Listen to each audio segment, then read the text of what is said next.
आ रही है। सरकार बनने दो, मुझे एक रोड मैप बना के दो, बुनकर के साथियों से मिलो, बुनकर जो हमारे साथी हैं उनसे बातचीत करो और उसके बाद वो पॉलिसी बना के मुझे दो। मैं कोशिश करूंगा कि सरकार बनी तो उस पॉलिसी को लागू कराया जाए। सरकार कैसे बनेगी? सरकार तब बनेगी जब आप अपना एक एक वोट लेकर के भागलपुर वालों निकलोगे और हाथ छाप का बटन दबा करके भाई अजीत शर्मा जी को जिता करके असेंबली पहुंचाओगे। ईवीएम में किस नंबर पे है? मतलब पहले से ही एक नंबर पे है। अब जब पहले से ही एक नंबर पर है, मतलब ऊपर वाले ने पहले से ही एक नंबर पर रख दिया है, तो जब पहले से ईवीएम में रख दिया है तो गिनती में तो फिर एक नंबर पे रहना ही है। और एक बात यह भी सोच करके जाना साथियों, आप तो इसको लिए ही रही है और इसकी सबसे ज्यादा हिफाजत करनी है। ये जो लुटेरे घूम रहे हैं ना वोटों के, ये सबसे पहले ईवीएम मशीन पे ही डाका डालते हैं, इसलिए इसकी हिफाजत जान से बढ़ के करनी है। इन लुटेरों को लूटने नहीं देना है और इनके छाती पे खड़े होकर नारा लगाना है कि वोट चोर, वोट चोर, वोट चोर।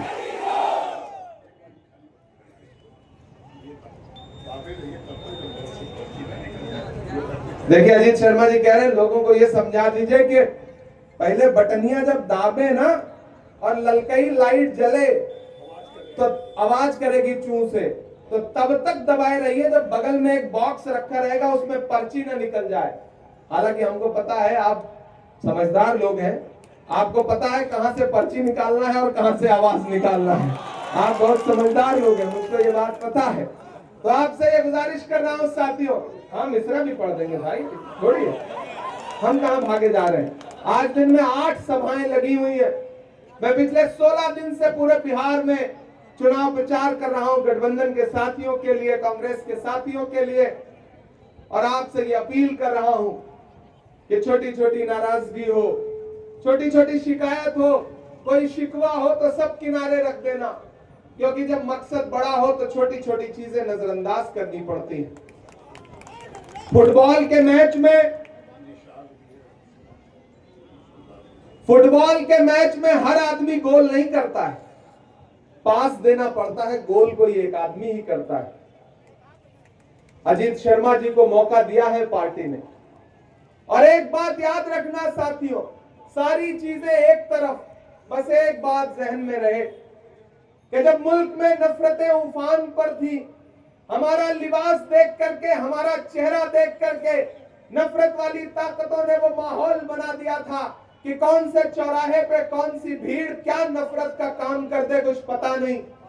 ऐसे में याद करो 7 सितंबर 2022 की वो सुबह, जब कन्याकुमारी में समंदर के साहिल पर खड़ा होकर के एक शख्स कह रहा था कि मैं कन्याकुमारी से कश्मीर तक 4000 किलोमीटर पैदल चलूंगा, बस एक नारा लगाऊंगा, नफरत छोड़ो भारत जोड़ो, नफरत छोड़ो भारत जोड़ो। मुझे नफरत के बाजार में मोहब्बत की दुकान खोलनी है। मैं चला हूं शख्स के साथ, भाई अजीत शर्मा जी चले हैं उस शख्स के साथ, आपके परवेज भाई चले हैं उस शख्स के साथ। जब मैं राहुल गांधी के साथ पैदल चलता था तो मुझसे मीडिया के साथी कहते थे कि इमरान साहब आप सांसद बाद में हैं, शायर पहले हैं, आप राहुल गांधी के कंधे से कंधा मिलाकर चल रहे हैं, बताइए क्या कहिएगा। तब मैं कहता था कि जो हर जालिम से टकराएगी वो आंधी बनाऊंगा, जो हर जालिम से टकराएगी वो आंधी बनाऊंगा, नए अंग्रेज आए हैं नया गांधी बनाऊंगा। वो नया गांधी जो इस मुल्क में आपकी इज्जतों की हिफाजत के लिए नफरतों के खिलाफ लड़ रहा है, उसका नाम राहुल गांधी है। तो भागलपुर वालों, आप तो इस बात पर ईमान रखते हो ना कि मजदूर का पसीना सूखने से पहले उसकी मजदूरी उसे दे दी जाए, रखते हो ना इस बात पर ईमान? मैं रखता हूं, क्योंकि ये हमारे आका का कौल है कि मजदूर का पसीना सूखने से पहले उसकी मजदूरी उसे दे दी जाए। तो भागलपुर वालों, मैंने देखा है राहुल गांधी के पैर के छाले, मैंने देखे हैं राहुल गांधी के माथे का बहता हुआ पसीना। मैं आप सबसे राहुल गांधी की मजदूरी मांगने के लिए आया हूं।